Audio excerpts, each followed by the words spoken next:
Here in Kansas City today, differing views are emerging of the events leading up to the arrest of a pregnant woman by police. An arrest that has some in the community demanding action against the police officer involved and the police chief. Tonight we have team coverage of the arrest and reaction to it. We begin with a closer look at the video that police released late today, what it shows and what it doesn't. KCTV5's Carolina Cruz has been examining the video. Carolina.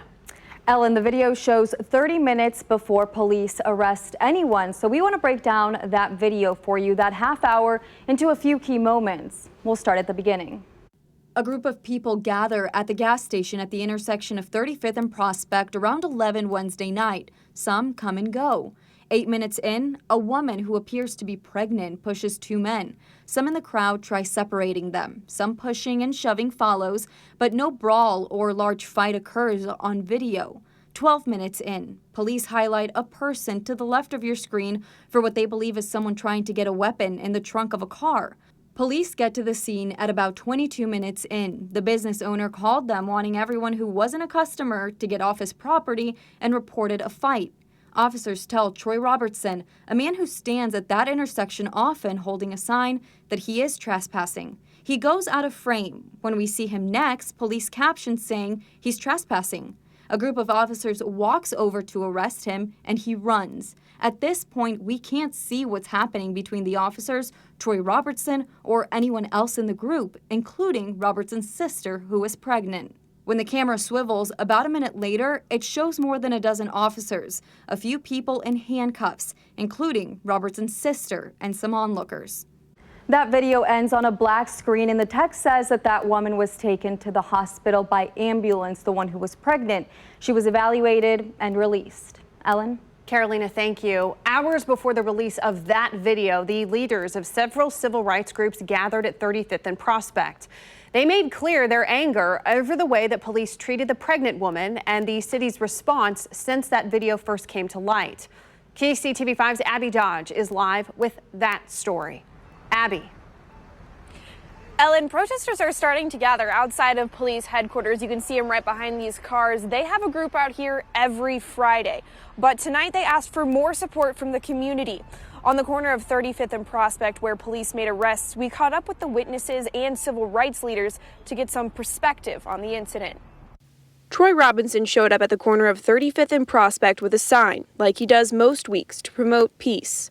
Today he spoke to journalists saying earlier this week when police arrested him and his pregnant sister, there wasn't a clear reason for the force police used.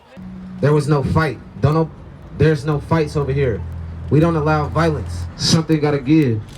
It should take something to go viral for us to get justice. We are denying the allegation that there were fights. Stacey Shaw is an attorney for the pregnant woman. She says this video and others they plan to release early next week show wrongdoing by a KCPD officer. Shaw says video is the only defense against what some civil rights groups are calling a corrupt police department. And the only thing that citizens can do in Kansas City is film the police with their cell phones. And you saw on Wednesday that even that will be attacked and met with brute, unnecessary, and excessive force. Kansas City's Urban League says trust in leadership is lacking. What we want Mayor Lucas to do is stop all the photo ops. Stop bringing form and start bringing substance. Start representing this entire city. Be the voice of the black, brown, and white people who elected him, and not just the face and the pawn of the Kansas City Police Department. Thank you, guys. Mayor Lucas spoke to KCTV before police released this video today. He says he wants all the facts, but his initial thoughts were with the woman. I think it certainly is an unfortunate situation. And so we will try to see that that hopefully we don't have unfortunate situations like that in the future, and we'll try to figure out whatever ways there are to hopefully making sure that we don't have to see those sorts of things often. The attorney for the pregnant woman says they are planning on releasing more video of the arrests on Monday. Live in Kansas City, Abby Dodge, KCTV5 News. Thank you, Abby.